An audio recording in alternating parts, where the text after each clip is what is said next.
All right, folks, we're going to get the show on the roll. Welcome. And here comes the intro music.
kalib.band.com.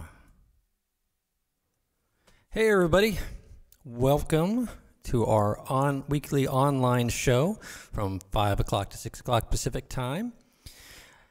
My name is Caleb, and today we have my sidekick Joe and a special guest, Georgann, Ireland.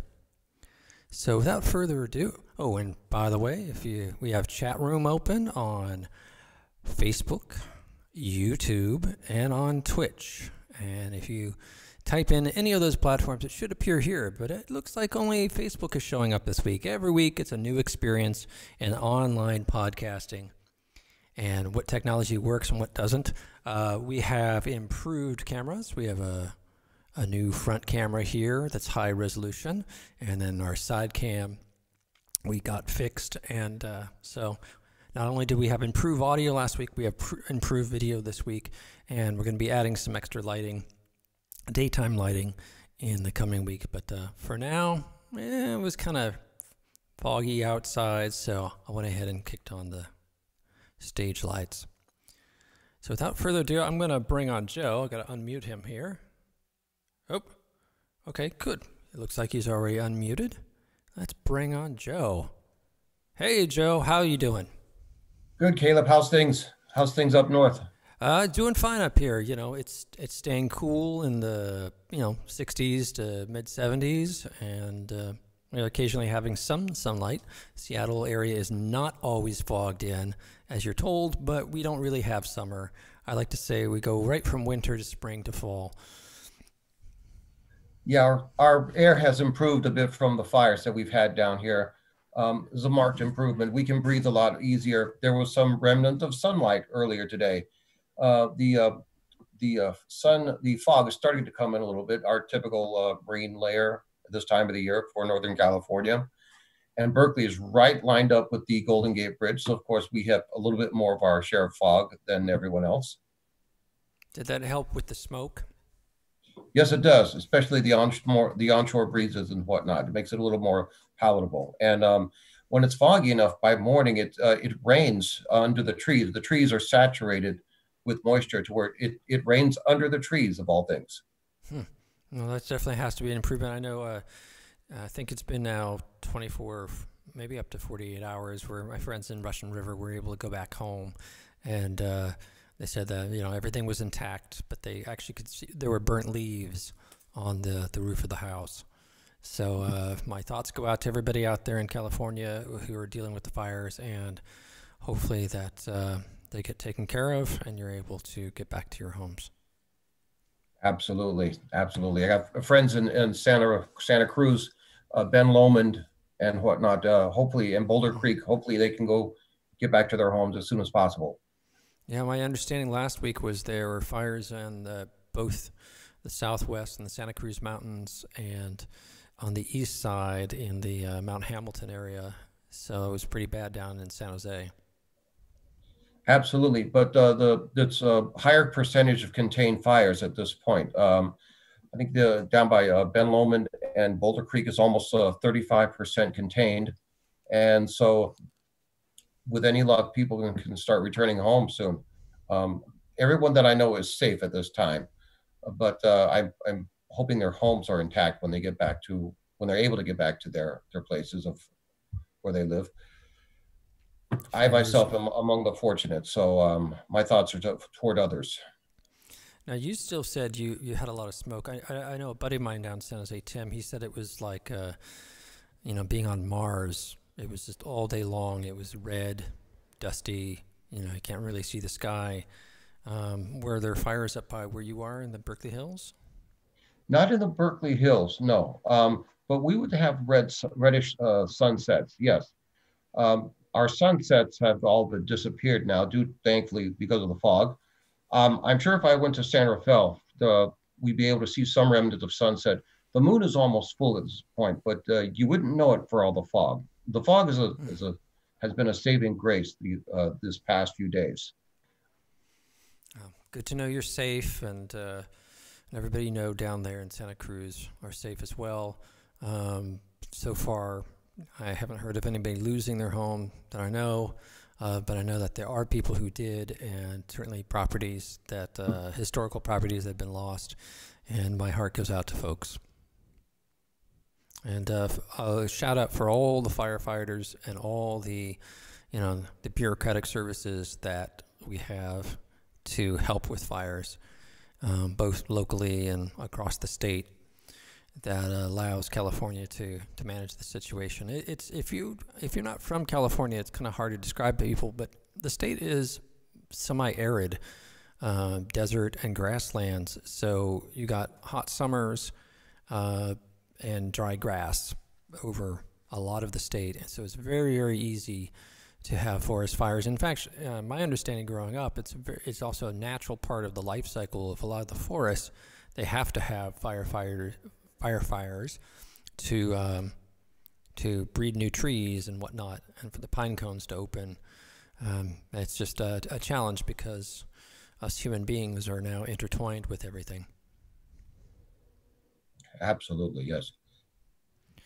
Well, I want to move on to, I'm going to say hello to one other person. We got a couple more people here pop in saying hi. And in fact, Frank is here over on YouTube. And for folks, as a reminder, if for some reason you don't want to use Facebook, Sunday Live is available on the YouTube channel and the Caleb YouTube channel, and also on the Audio Terrace Twitch channel. So this week, our guest is Georgann Ireland, artist, singer, songwriter, and producer. I met Georgann through my friend Ed Clare, and they have a recording studio in Richmond called Studio Noir that, unfortunately, I think the physical location had to shutter its doors due to COVID-19, but they are, I'm sure, soldiering on in music production. And I asked Ed to be on several of my music panels for Balanced Breakfast. I'm wearing my Balanced Breakfast hoodie today. Do a little promo for that. And at our music conference, which unfortunately I do not think is going to happen this year, so this would have been the third year. And through Ed, met Georgann and asked her to be on the show, and she graciously said yes. So I'd like to bring Georgann on right now. Hey, Georgann, let's see. Hi. Hey, cool. Can you hear me? You're unmuted. I can hear you. Great. So Thanks welcome for being on the show. Thank you for having me. It's a pleasure. I see you have a ring over there, the famous ring. I'm told I should buy one. There's a reason that they are used by all the people that do the makeup tutorials. Ed and I, since the studio had to shut down because of COVID, we started getting really heavily involved in creating a YouTube channel. And so, of course, as part of that, we have to use a ring light. So we went from the Nova Noir studio, like hands-on music stuff, to Big Music Energy, where we tell people how we got into the music industry and give them tips on how to better themselves and actually make it in this tough industry. We should, before the show ends, maybe during one of your songs, send me the link to, well, I'll look it up while you're doing a song, and I'll post it in the comments for folks. So folks, watch for Big Music Energy, is it called? Yeah, Big Music Energy. Big Music Energy. That's great. That's a great example of where people are adapting to this lockdown situation and taking all of the talent that they have from a physical space, whether it's a stage, a recording studio, and porting that online and making that available to people. And, it's actually been really fun. And what's really neat is that, our channel has slowly been growing. We finally got to the point where you get to customize your YouTube URL. Yay. Yeah, so we hit that just like, I want to say a month ago now. So wow, time is flying. But it's been a lot of fun to do. And then also, when you read the comments, and I did one on co-writing, and I remember someone commented, "Thanks for this information. I have my first co-writing session tomorrow." Like, just to know that that what you're putting out is actually helping people. It's great. It's great to know that.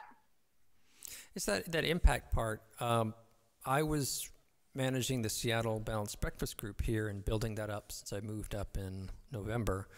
And then, yeah, all this hit, and suddenly there was no going out and there's no momentum, and everybody, I found in Seattle, most people are face-to-face folks.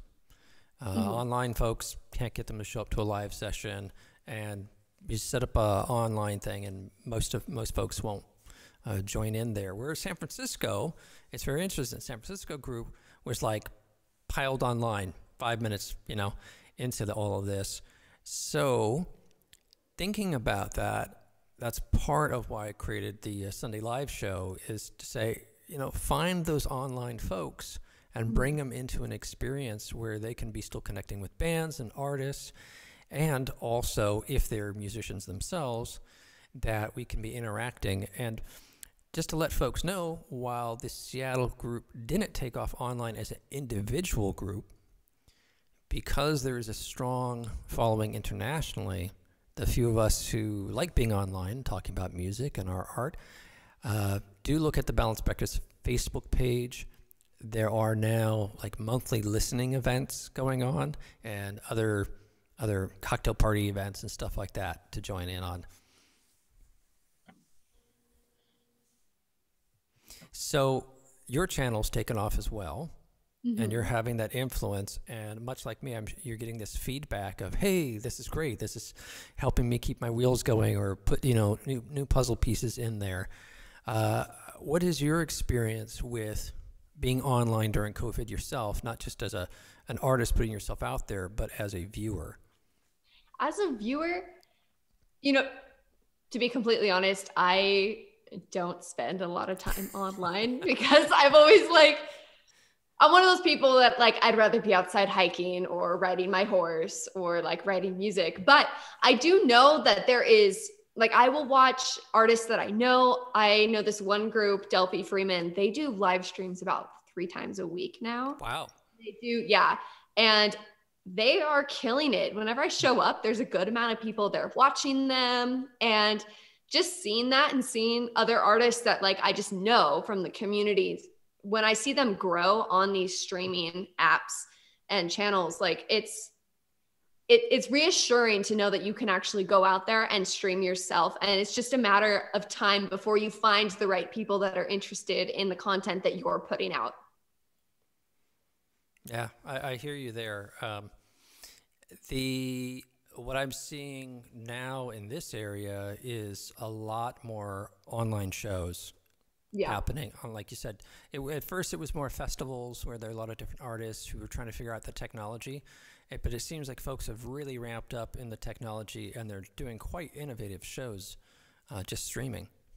Yeah, there are tons of people streaming now. I've seen artists set up designated streaming spaces where they look like they're on a stage. They set up the lights, they've basically recreated the live venue feel in their live streams. And I think that that's probably why they do so well, is because people like live shows. They like going to venues, right? And so if you can recreate that experience for people, I think that they want to keep coming back.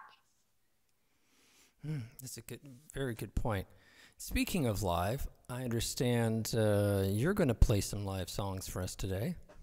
Yeah, and, I am.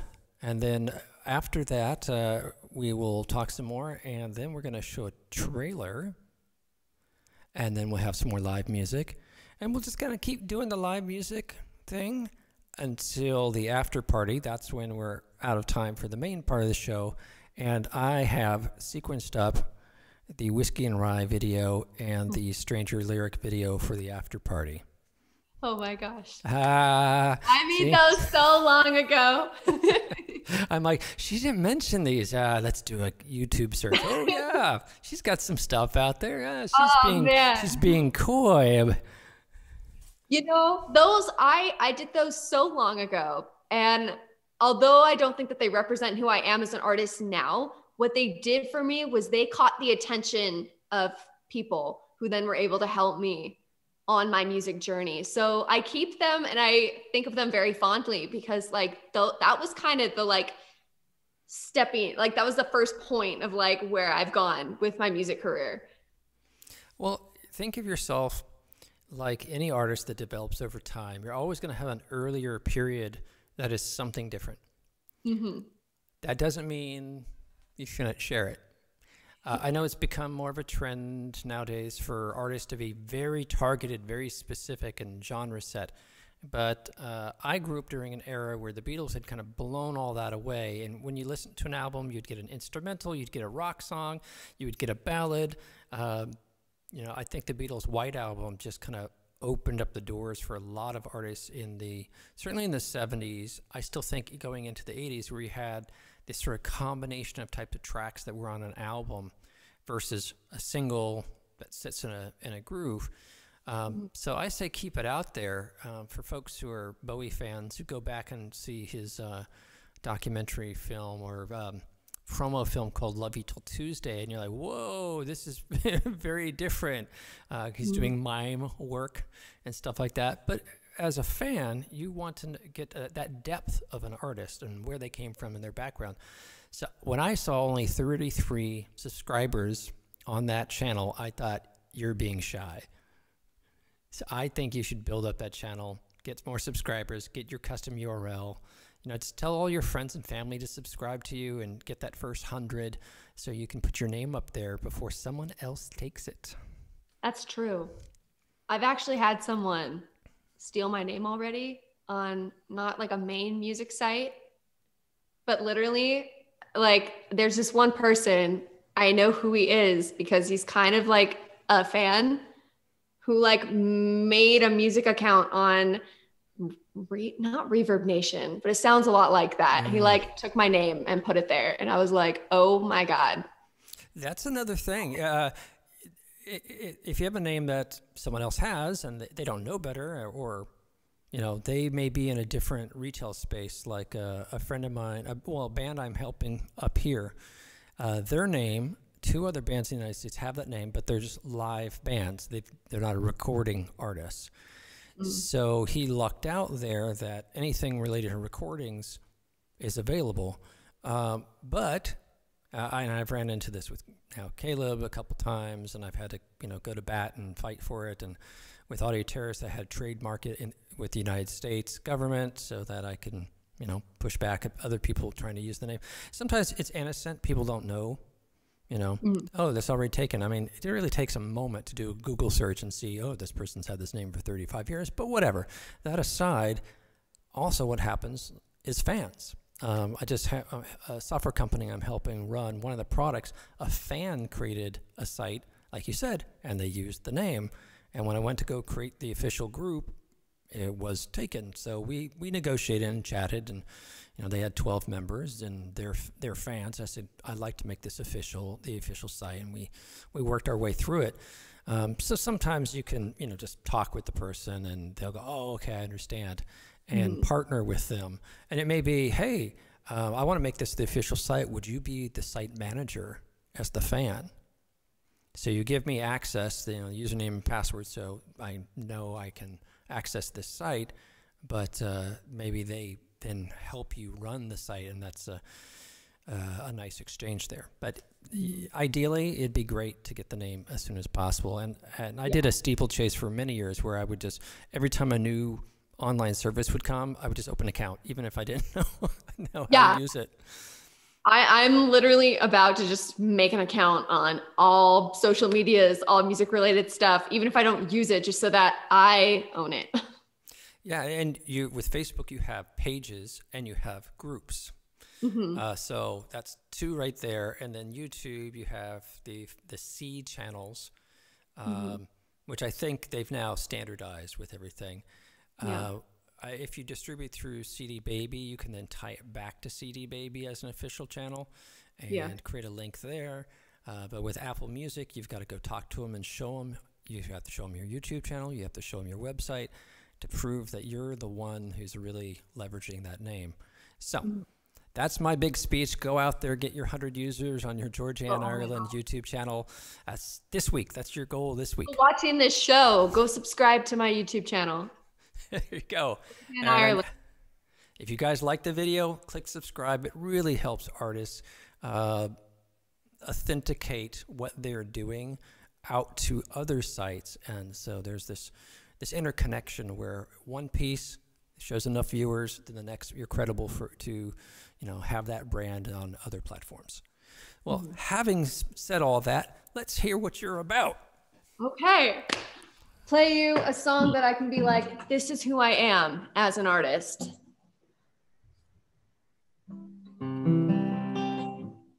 Make sure it's nice and tuned. So this is kind of a fun song.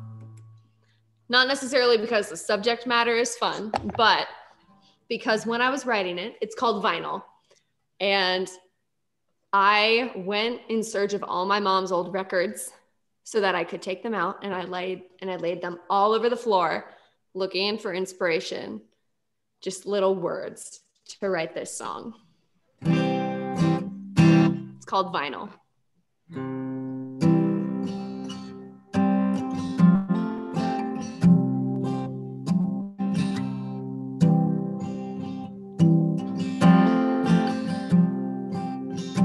Stack another penny on the vinyl. Put the needle down as if the sound could bring it back to me. Sitting in your shirt on the floor, that skip in the groove reminds me of you, and I dropped it. Slipped right through my fingertips. You changed your key and locked me out of your life. Played me, and now I need this player to save me. It takes me back just like that. I hear your laugh echo in my head. Let me forget. Your voice so soft hit me hard. A permanent impression on my heart. Oh, pressed like vinyl. For the record, I replay every word. The table turns.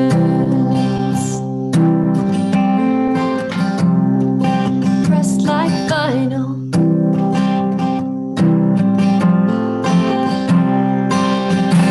Drowning out the silence.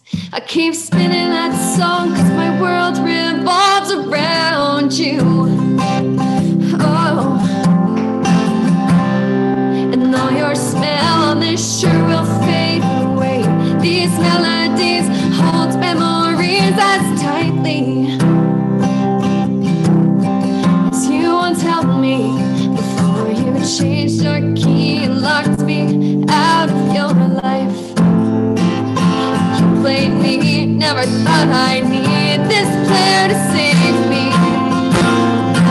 And it takes me back just like that. I hear your laugh echo in my head. Let me forget. Your voice so soft hit me hard. A permanent impression on my heart. Oh, just like vinyl. For the record, I replay every word. Table turns.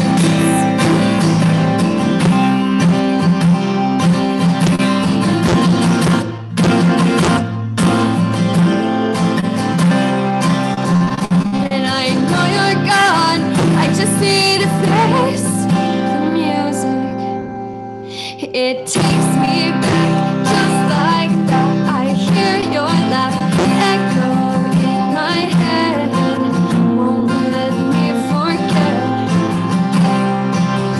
Your voice so soft hit me hard. A permanent impression on my heart. Oh, pressed like vinyl. For the record, I replay every word. Table turns.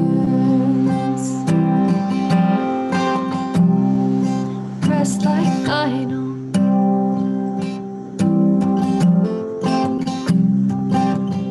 Just stick another penny on the vinyl.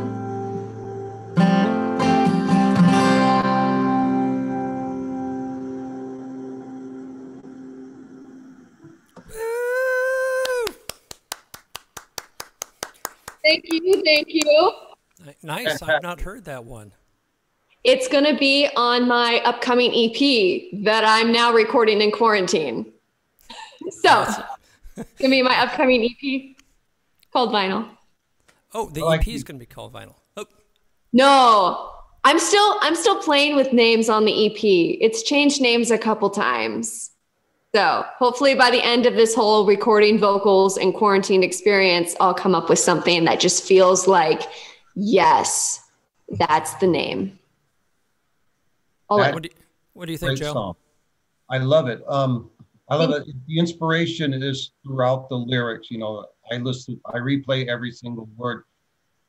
It's like readers reading old authors, long dead, having conversations with long dead authors. In your case, being inspired, being serenaded by past generations through through vinyl, through old record collections. They speak out to you across the generations, and you get that, and you can revitalize that artistry in current work. It's almost recycling of great ideas, and that's evident not just the story of your inspiration, but in the lyrics itself, obviously. So it's very good. Thank you, thank you.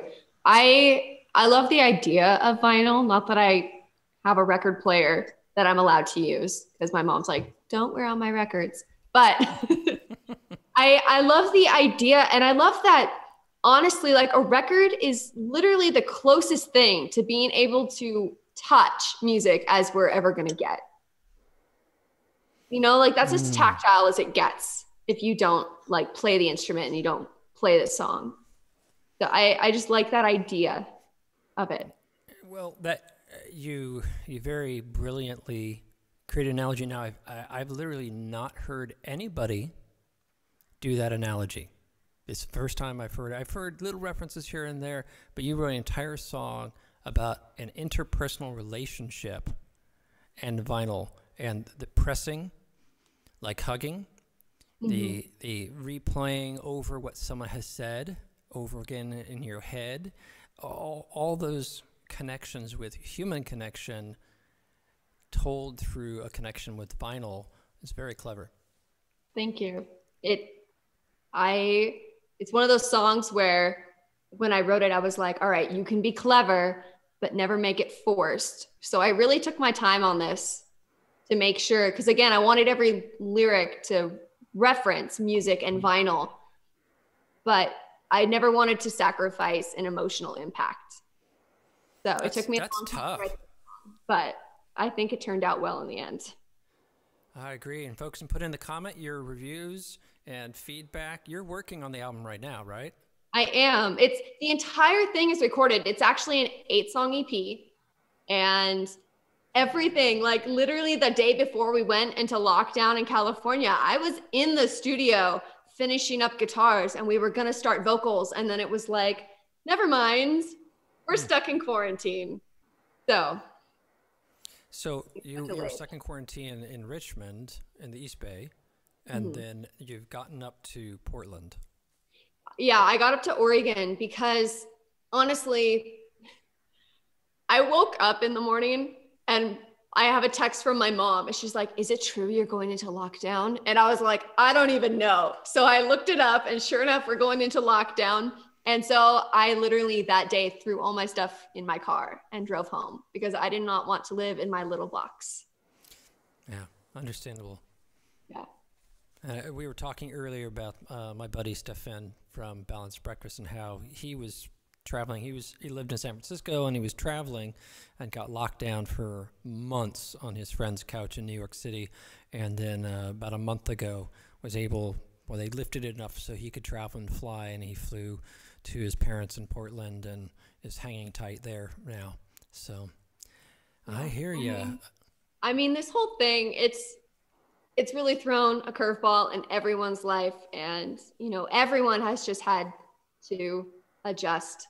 But as I've, you know, gone through this whole EP, it's a joke, but it's also now a great story. And I've always saying it took me 3 years, 2 studios, and 1 global pandemic to finish this thing.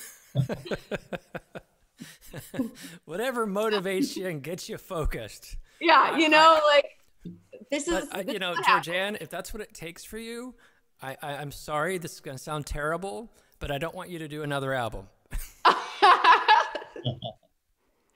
Maybe I'll learn something. Maybe we can get it down to, you know, no more global pandemics at least. Just maybe like a cold. Yeah, you know.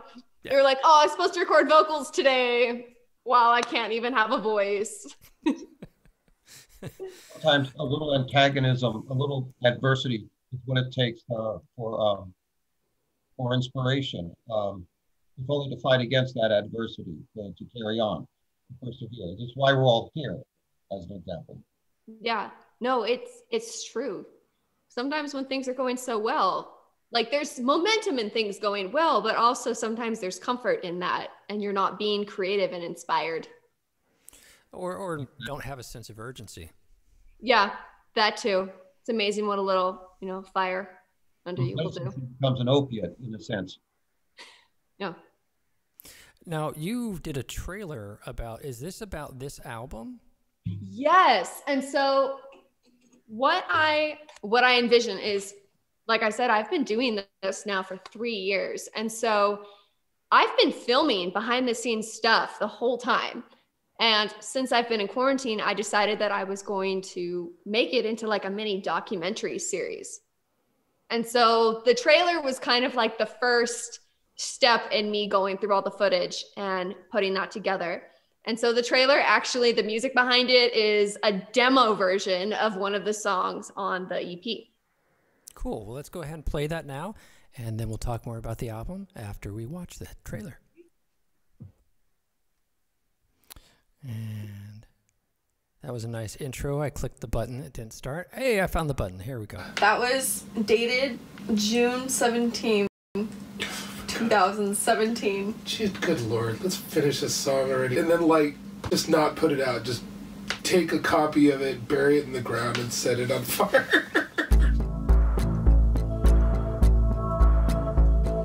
So much has happened since we started recording this song. Isn't that exciting? We're just chilling. You almost don't want to finish it because then what happens to us? We're gonna be broadcasting. So the craziest thing happened. I'm a real human. We are recording episode 1 of our YouTube series. Can't come home right now. I'm not terrible. I look sick. I need to breathe. Alrighty, let's roll. I'm a bass player now. It won't be as spontaneous as you think. Keep searching for something I found. Enjoy another day.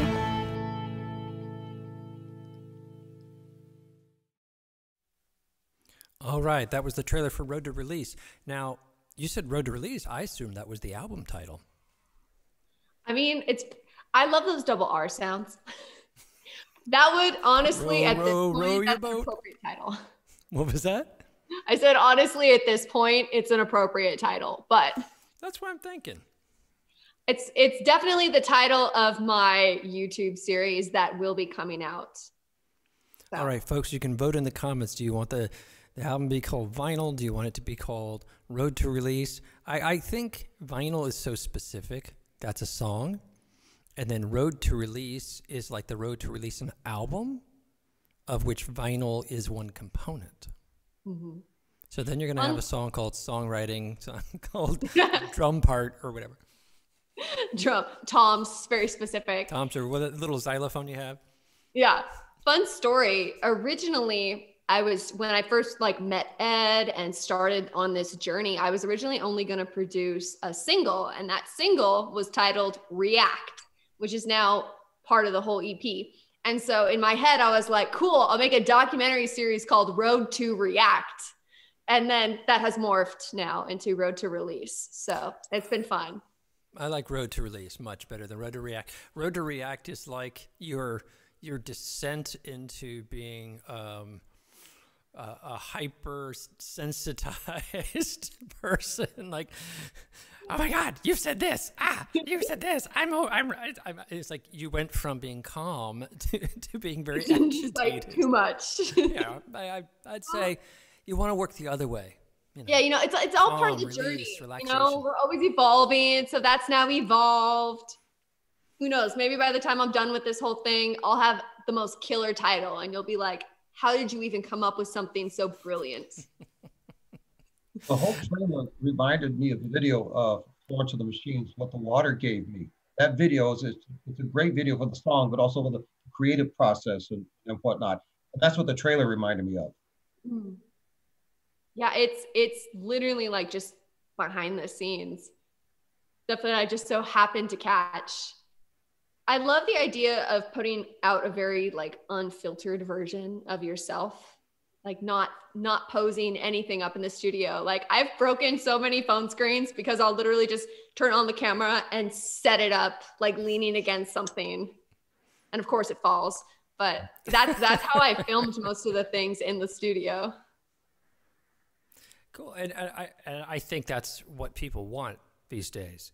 Definitely. Slick productions have gone from being this rare thing that only if you have millions of dollars can you create, to where you can create pretty slick productions on your home laptop. You can get a Windows PC for like $500. A nice cam for $100, a ring light. I think it's $29 with the tripod, and you can create this high quality content. But what seems to be in short supply these days is authenticity. Yes. So. Yes. And I come from a school of thought. I trained with vocal coach Stephen Memel for years. And one of the things that he taught me, and I just think it's so true, is that people are attracted and appreciate forms of honest representation. They value authenticity. They value vulnerability. And I just think that couldn't be more true. Even flaws. Yeah, with my own vocal coach, I was having trouble in the early 90s where I was really hard on myself. And it wasn't the vocal coach, it was a friend of my sister's said, you need to watch this video. And he showed me this video of Smashing Pumpkins playing live. And the vocals were horrible. And it was a complete show. It wasn't like one song. And I was like, how could they be touring and have this massive audience with such horrible singing? And he said, but he's got emotion. Yeah. And that's what people are connecting to, his story and his emotion. So it's like it became a running joke amongst fans how bad the singing was, but they didn't care. Yeah. The purpose of art is to make you feel something. Right? And if it doesn't affect you as an artist first, you cannot expect it to affect anyone else. I hear you there. And I started off with choir singing, which was very technical. And when I started doing pop music, that was the first thing that tripped me up, is I was technically hitting all the right notes. I was saying the words right. You know, I was making sure the semblance was just right and the plosives were just right, all that stuff. And then you listen back to the track and it would have no life. And to your point, you got to be feeling it when you sing it. Yeah, I had the same problem when I first started out, because like my background in singing was musical theater. And so all of my vocal training and techniques were for that. And then that's actually what like Whiskey and Rye was a product of. And then there was just someone who was like, you're a good songwriter, but you need to change your singing and you need to sound more contemporary and you need to feel something, right? And so hence my journey to now. But yeah. Cool. Well, let's hear some more of the songs off the new album, or soon to be released new album. This is fun because sometimes when you're really comfortable with something, it's not very inspirational. And so I got in the habit of retuning my guitar in ways that I didn't know how to play, so that I had to relearn the instrument and find some inspiration in that. So this is my own made up tuning. It sounds like this. And I have three songs on the EP now written in this tuning. This song is called I Know That.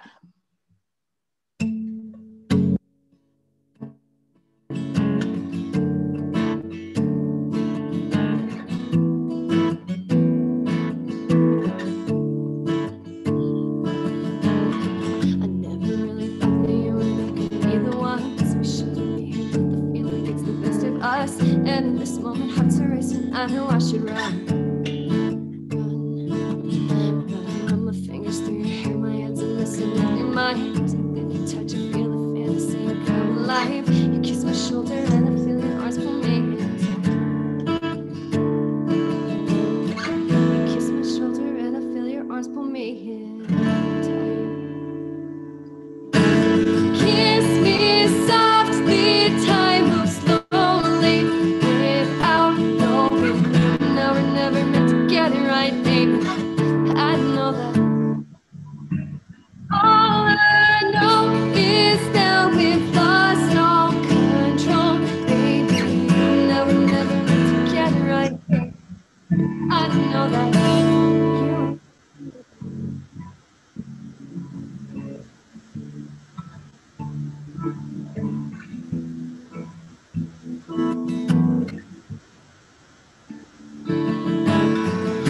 Eyes are talking too much, they're giving me away. Save everything, I'm just scared to say you were never meant to get it right, baby. But I know that.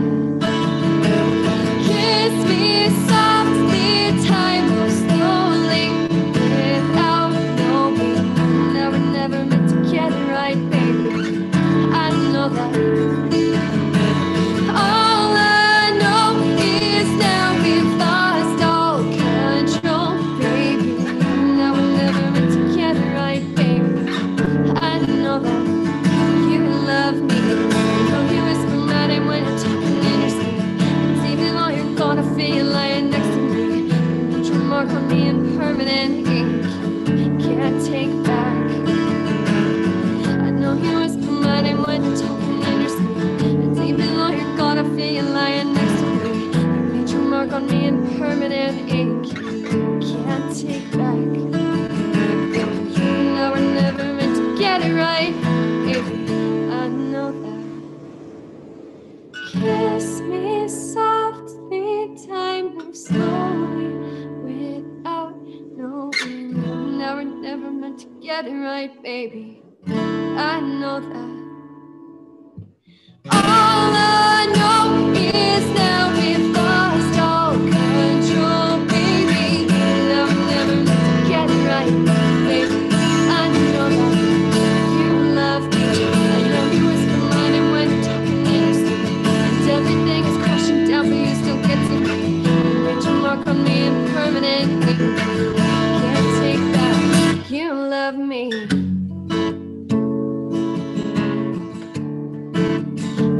You love me.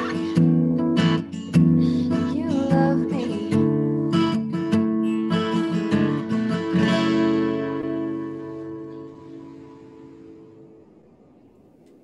Woo! Awesome. Outstanding. That's I know that. The permanent ink line is, out of everything. Oh, okay, kiss me, boy, girl, anyway. But write your name in permanent ink. That's a really nice lyric. Thank you. Thank you. Now you talked about the tuning at the beginning. So that Yeah. was the first time doing a modified guitar tuning, that song? Not for this song, actually another song on the EP was the first time, but yeah, I love the tuning so much because it just has it has its own unique sound. And so I use it now when I write songs sometimes. And for folks that don't understand this, the guitar, every single string is a single note. And as you're going up the guitar, you're shifting those notes. Well, the capo that she has on there will shift the notes. But you can also just tune each string to a different note than the standard tuning. And you get different timbres, different sort of ranges in what you're playing. And so those are called alternate tunings. If you've not tried an alternate tuning, I highly recommend it. When I was first learning some guitar. I would say I'm still very much a beginner at guitar, but I wanted to do something. I just put it in open D and started using my one finger like a slide guitarist does, so I was at least able to play something and have that satisfaction. So if you're struggling with learning guitar, try alternate tunings. They can help. It really sounds different, and because it sounds different, it can be very inspiring as a songwriter to work with that. And different tunings can give different flavor, a slightly different emotion that you can get at versus a standard tuning. It's really true. What's been fun is that, you know, I was using this alternative tuning, and there was this one point in the studio where we had to put bass underneath it, and we're all standing there on recording day, and the bassist is like, what chord are we playing? And I'm standing here like, I don't know. It's kind of a 4, like, but not really. So then we have Ed over on the piano trying to like hit every single thing that I'm playing, and he's like, yeah, I don't know what to call this, but he's like, you know, Orion. We had Orion Salazar from Third Eye Blind play the bass on the EP, and he's like over there like trying to figure it out. So fun. Yeah. If you are a traditional musician and all of a sudden you hit some alternate tuning, and you're like, well, these are the notes not to hit. Yeah, exactly. Any of these notes, hit any of these notes and you're playing, and you'll be okay. I'm like, anything else works. Anything else works, right? Very cool. They're like, what is it? I'm like, I don't know. To me, I call it, you know, like a 4, because like I just use like the Nashville number system, and I'm like, after that, it's anyone's guess. Now, when you say 4, I'm going to get a little techie for folks. You mean like a sus4, like a sus chord? Not like a sus4, like if the song's in C and I say 4, I'm talking about like the 4th chord in the C scale. Okay. All right. What would that be? F? Yeah. Yeah. It's like an F chord. Is your next song in that same tuning, or? Yeah, actually, my next song is Let's hear more of this particular tuning. And I just want to say one last thing before you get started is quite often with open tuning, if you're learning guitar, okay, that's where you start. You learn your E and stuff. So many people start there. There are so many songs that sound exactly like that. It's very hard to make something that doesn't. So again, I'm pitching alternate tunings today. Hey, I'm a big fan too, so. So this song is titled Imaginary Lines.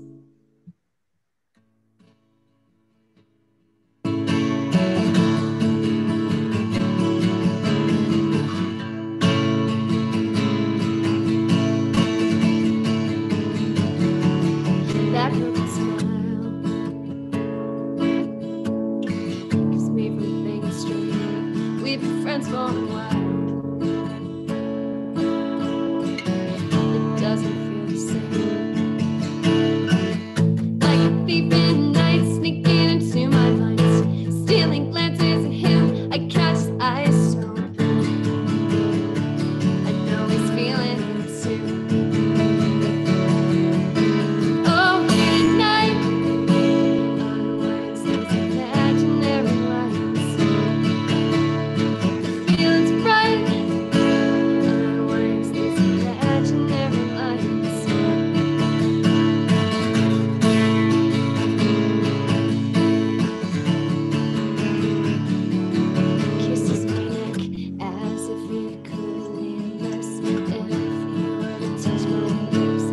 Smiling again.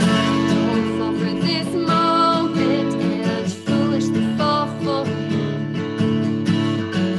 Like a thief in the night, sneaking into my mind, stealing glances at him. I catch his eyes so blue. I know he's feeling it too. Oh, here tonight, otherwise these imaginary lines. The feeling's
imaginary lines.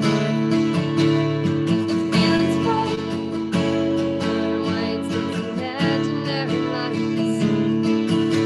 Oh, midnight, unwinds these imaginary lines.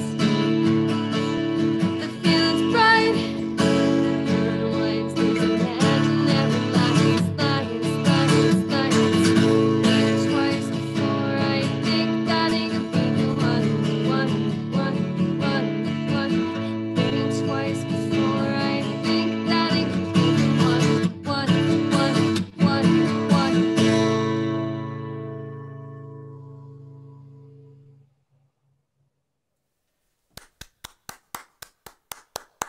Woo! Now, I had a thought during the song. So what is your schedule on the project? We got some folks here. They're commenting in the comments saying, love the song. She's great.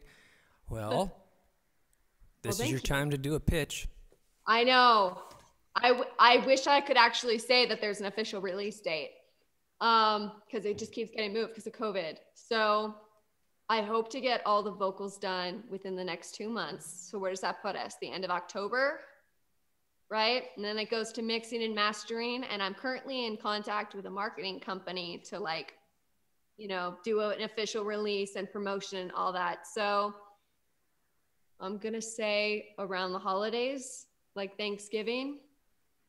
Because I've talked to people in the past and they're like, that's a good time to release. So let's say around Thanksgiving for now. It's If you follow me, Georgann Ireland, Instagram, Facebook. Instagram's honestly the best way to stay up to date with what I'm doing and my release. I'm really good about keeping people up to date actually with what I'm doing. And that is George without the E, Ann, A-N-N, all one word, and then Ireland like the country. Just like the country. And I know it's always tricky with releases, and I'm sorry, I'm having a Twin Peaks moment. The backing lighting has decided to go into strobe mode, which I'm not entirely I thought sure you were why. just vibing to my song. It's just vibing, yeah. It's more like an electronic disco light going off with the folk song. Oh, so you're playing acoustically here, obviously just doing the singer-songwriter thing. So what is the style of the actual album? It's high. How would I describe? I would say think alternative rock meets pop high production. So everything at its core is based in this acoustic singer-songwriter, right? An artist that I reference is the Goo Goo Dolls a lot for that alternative vibe. But then, of course, when we work in the studio, we're always pairing drums with drum machines. We trigger them. So you have the acoustic drum that's treated with an 80s vibed out drum machine. I love my gated reverb. So it's very pop, not American pop. I'm going to say that pop sound that's coming out of Europe. So very the 1975 is an artist that I reference a lot. So that meets the Goo Goo Dolls, my best description. And I know that artists hate saying it's really something that's unique and it's its own. So I've worked very hard to try to find artists to tell people. Yeah, I run into that all the time with my work. People are like, what are you like? I'm like, goth industrial folk. Perfect. With country and a little bit of rock and a little bit of art. A little bit of art thrown in there. It's funny because all my songwriting training is in country music. That's where I started. So I can't help sometimes, but I'll write harmonies and people are like, that sounds country. And I'm like, well, that's me.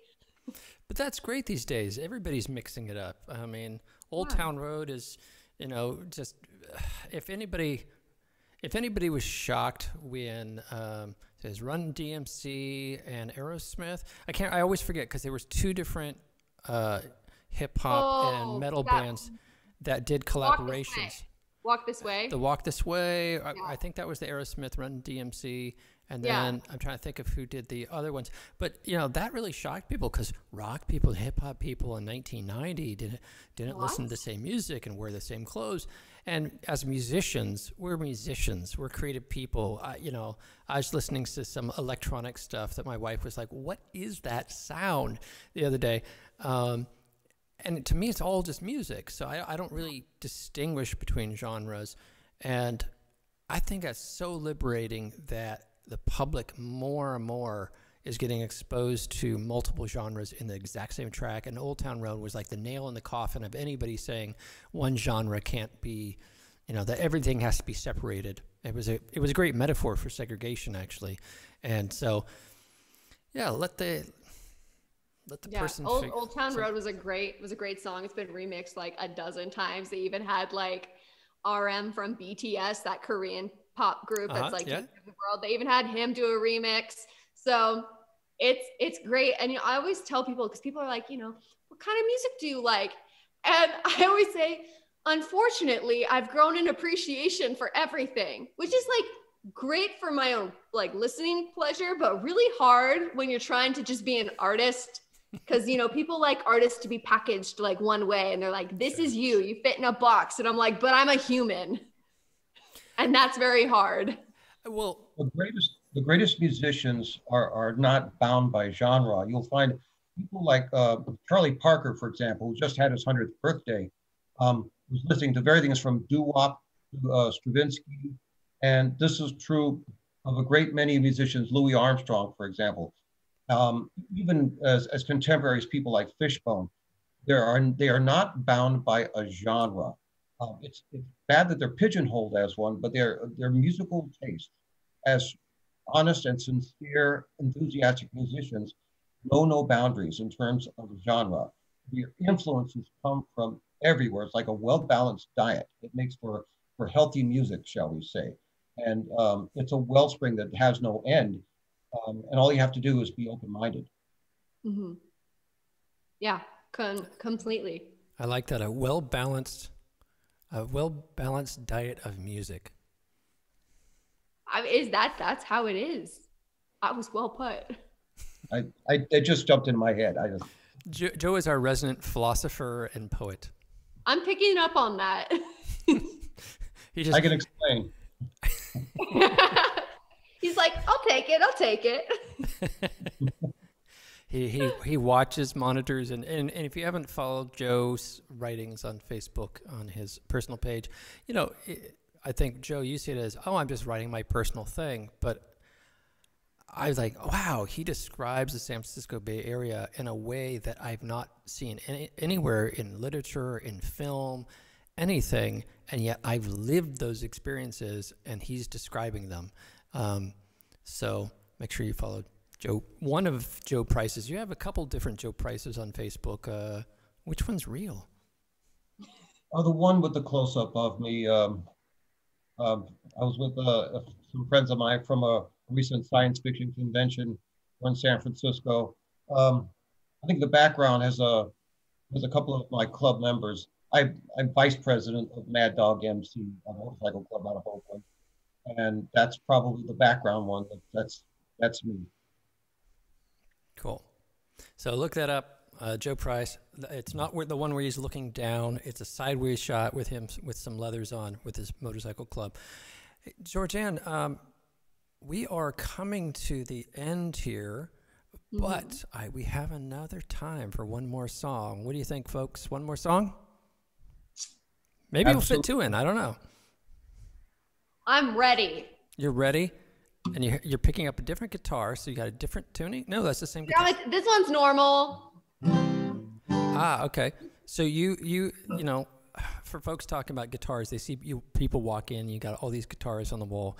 Like I have more guitars I reasonably play, but the argument you have is, oh, that one's tuned this way, that one's tuned this way. Yeah. that way I can buy another one. I have three guitars. I have, you know, and honestly, they're all the exact same brand. They're all Eastman. I want to become an ambassador for Eastman. If they'll give me free guitars, that'd be great. But I have a 12 string, and then I have, you know, a grand auditorium with a cutout, and then I have this one, which is, you know, just a 6-string dreadnought. And they all have different sounds and different vibes. And it's great for when you play venues and you, like, I played a show one time. I did 3 songs in 3 different tunings. So thank goodness I had 3 guitars. Yeah, it's a famous story of how Peter Gabriel got his start when he started the band Genesis in the 60s. How what evolved his performance art abilities was the fact that these guys were doing these crazy tunings in progressive rock in the 70s. So the guys would all be back there tuning these 12 strings, these odd tunings, and it was just dead air. So he started telling stories. And then he started wearing costumes. Then he came out in his wife's red dress, and it started creating this whole performance art layer to the early Genesis. That it was all really because he was just covering because they didn't have enough guitars that they had to, because they were poor. They had to tune what they had. So yeah, they're not. They can't afford backup dancers and like roadies to do that for you. Yes, and you if watch closely, folks. If you haven't noticed, if you see a big band, you'll see a bunch of guitars behind the artist, and you'll see roadies running different guitars out. This is usually because they were in different tunings. Mm-hmm. All right. Yeah. So, remember that song "React" I was telling you about? It's an upbeat pop song, but this is how it all started. This is like the origins.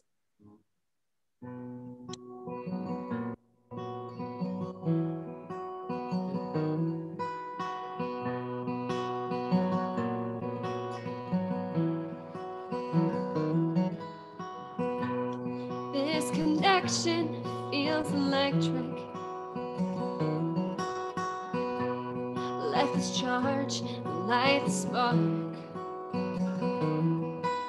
Ignite the fire and we'll run through it. Like the dark, racing hearts.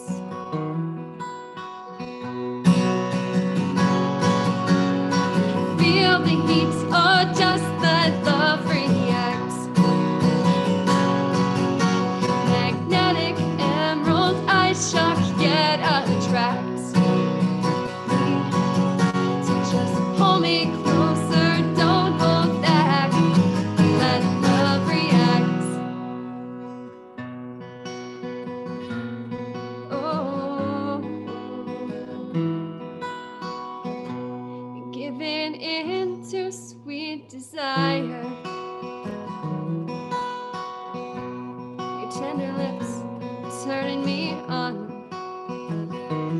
turning me on. So hold on tight, I'm a live wire. You can't resist a power this strong, strong, strong. So turn it on.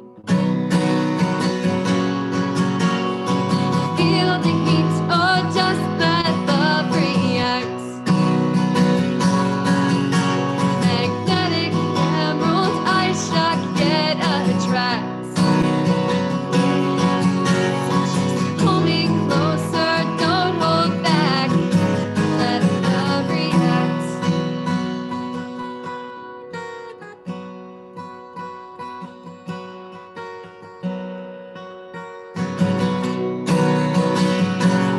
Oh, oh,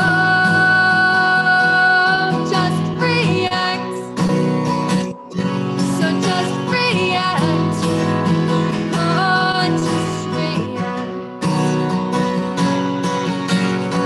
Feel the heat, oh, just let love react. Magnetic emerald eyes shock yet attract. So just pull me closer, don't hold back. Let love react.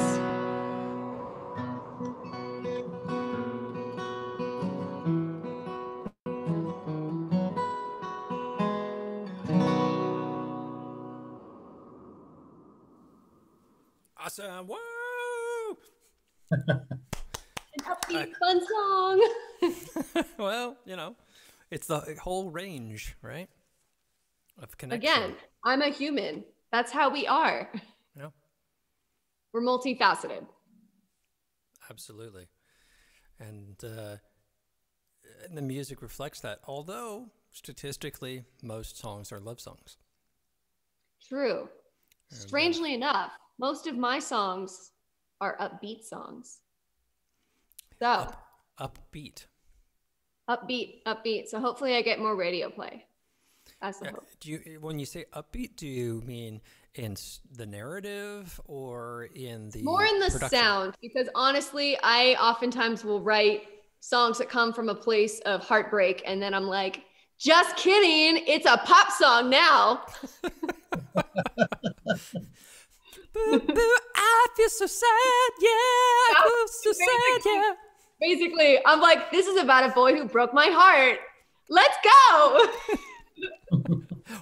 How does that work out? How do you have to change the lyrics? I mean, No, no, you like, just do it. Hey Ed, we're gonna do this dance club song, and it's a country ballad about a boy who broke my heart. Is that okay? I kid you not, when we first did pre-pro day, like where we ran all my potential songs for the EP, when I ran all of them by him, the first thing out of his mouth when we were done, he goes, "Who hurt you?" Which is so funny because like at the studio, I'm known as like being like Miss Pop.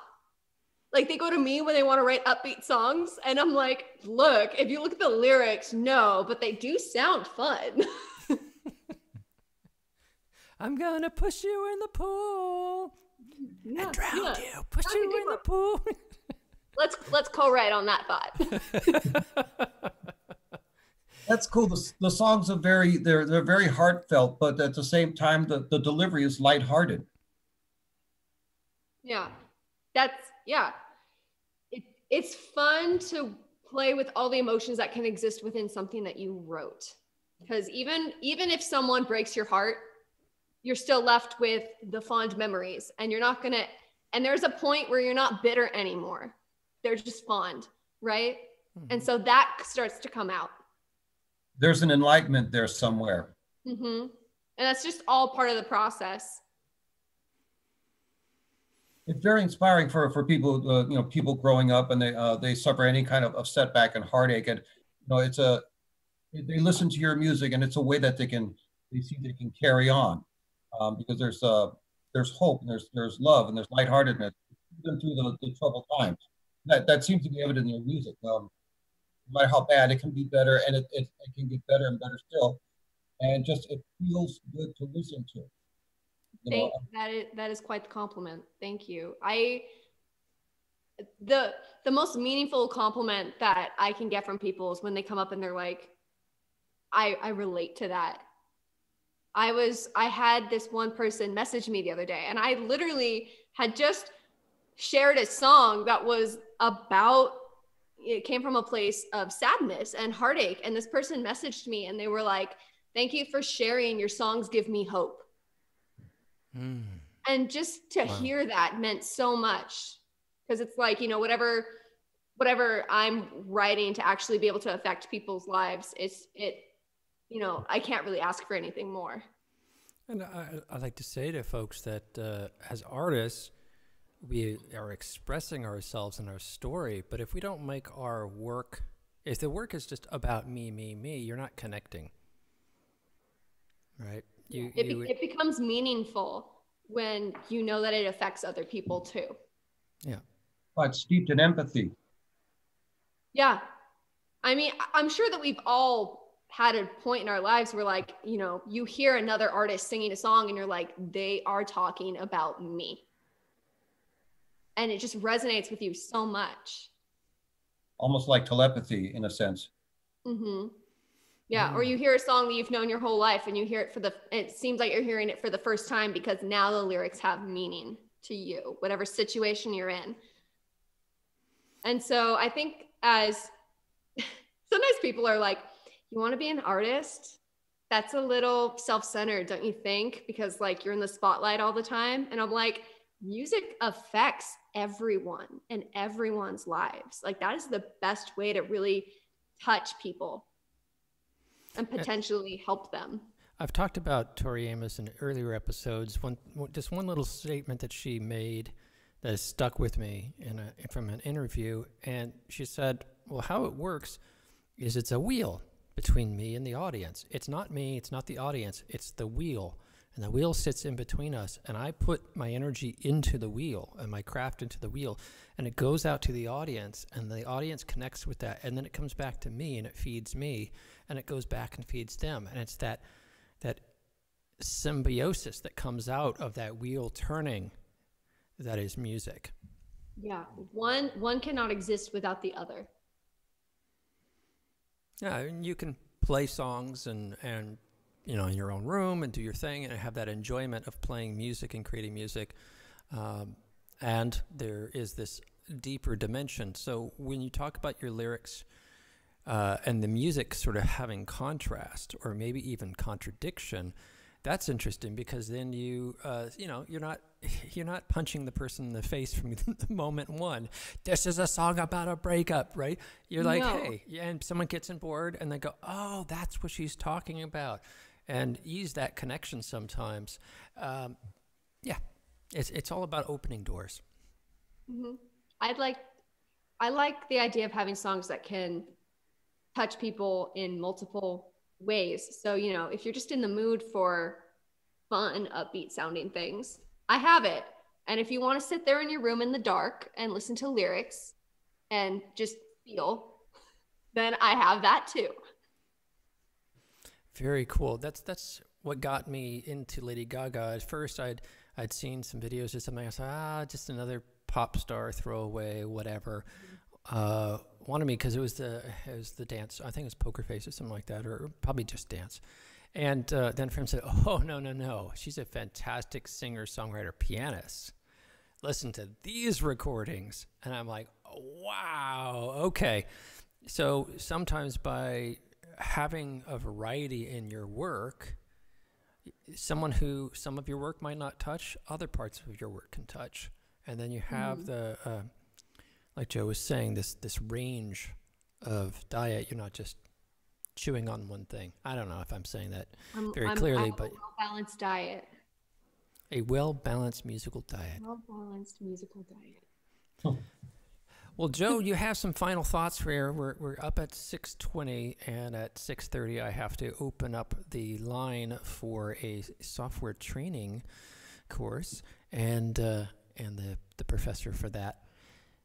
I do want to show those two videos, but let me do a mystic moment, and then we'll come back and have a wrap-up chat. Hey everybody, thank you so much for tuning in this week and listening to Georgann Ireland's music. Please do go out there and subscribe to her YouTube channel, follow her on Instagram, and when she hits 100 people on the YouTube channel, she'll be able to get her custom name up there and make sure no one else runs away with it. So this week's mystic moment is about being of service. How I met Georgann was because I met Ed. How did I meet Ed? Honestly, I'm kind of forgetting how I met Ed, but I'm sure it was through Balanced Breakfast. And how was I part of Balanced Breakfast? Running a chapter. Being of service to people opens doors and will bring connections to people otherwise you never would have met. This show, I hope, is of service not only to the artists who appear on it, but to the people who listen. I'm not doing the show just to, play my songs out at you, yell at you, say, hey, here's my friends, listen to their music. The point of the show is for us to have connection in these challenging times, for us to expand the horizons of our thinking when the world is trying to shut those thoughts down. So as you go through this process and each mystic moment, take everything you've heard before this in the first 20 episodes and flip it on its head and say, how can I do that thing but be of service to other people?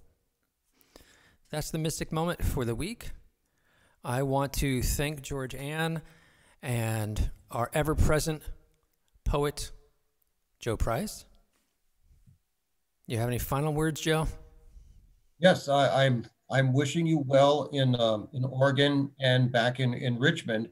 I love, one of the things I love about your singing is it seems provincial to a lot of the venues. I've would listen to music in Northern California, principally in Marin County, and even in San Francisco and Berkeley.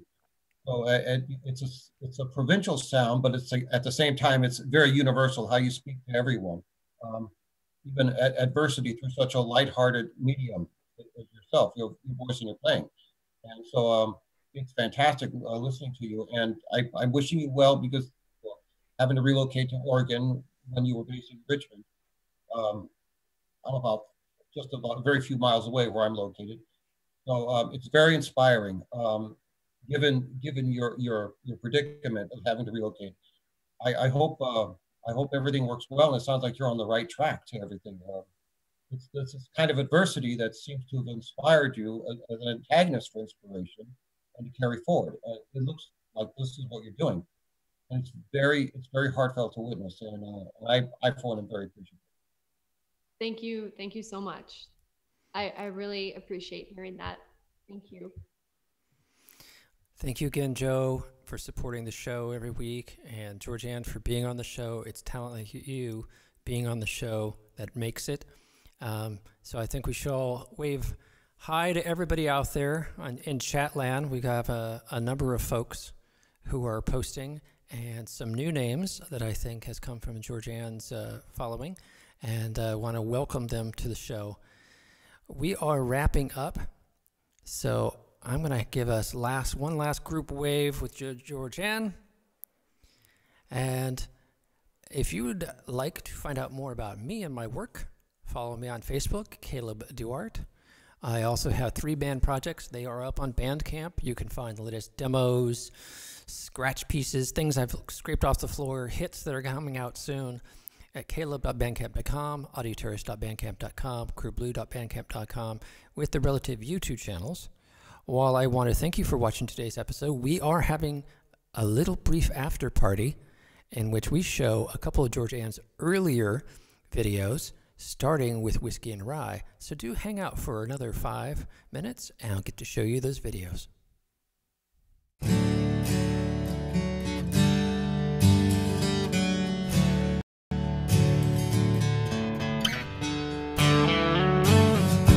Crowds and noise, pick up lines, watching amber bottles reflecting light. The night comes alive. Smoke in my eyes, handing me 4 roses.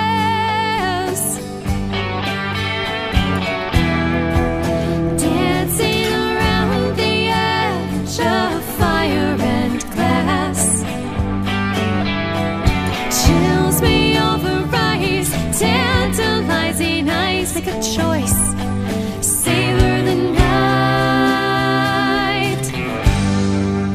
Like whiskey and rye, take a shot on the night.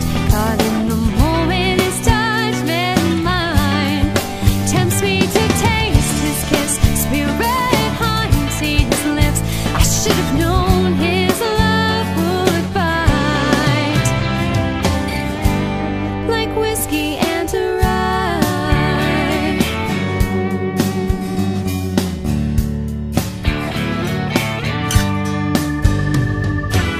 Chasing a feeling, we run around and around, lose ourselves in emotion, sight and sound, denying we're lost, pretending that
Caught in the moment, his touch met mine.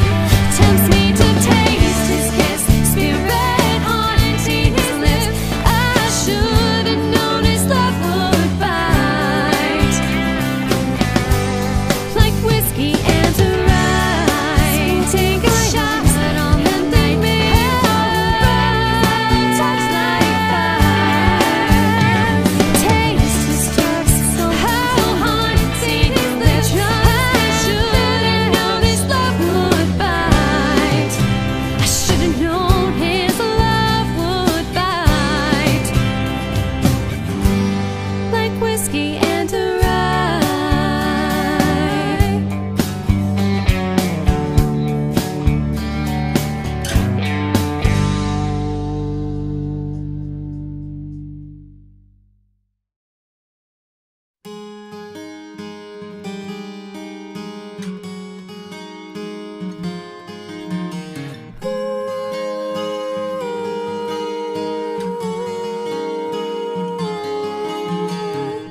Strange, this stranger seems no stranger to me. He's the rhythm my heart's beat. Unfamiliar yet right in time. Steady racing mind. Who is this stranger? Ooh, stranger. Ooh, stranger, how he mystifies, yet inspires this heart of mine. Leaves me wonder-struck, mesmerized, fills my mind. Ooh, stranger.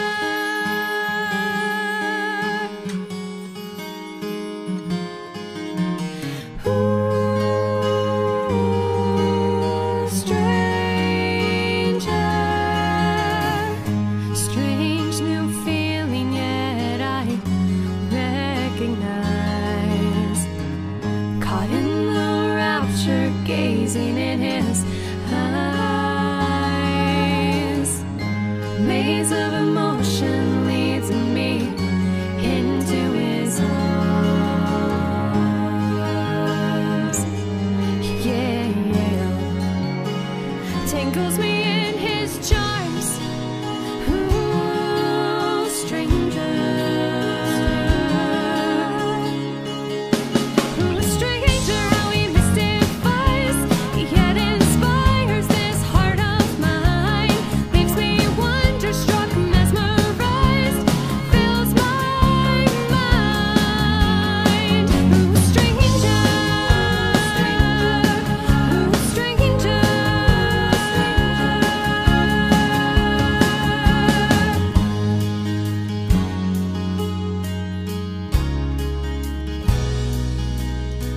Drowning me, sinking force of passion. Breathe him in, is it a sin? In my vanishing world, he's my vision. Love me, stranger. Stranger. Stranger, love mystifies, yet inspires this heart of mine. Leaves me wonder-struck, mesmerized, fills my mind. Stranger. Stranger.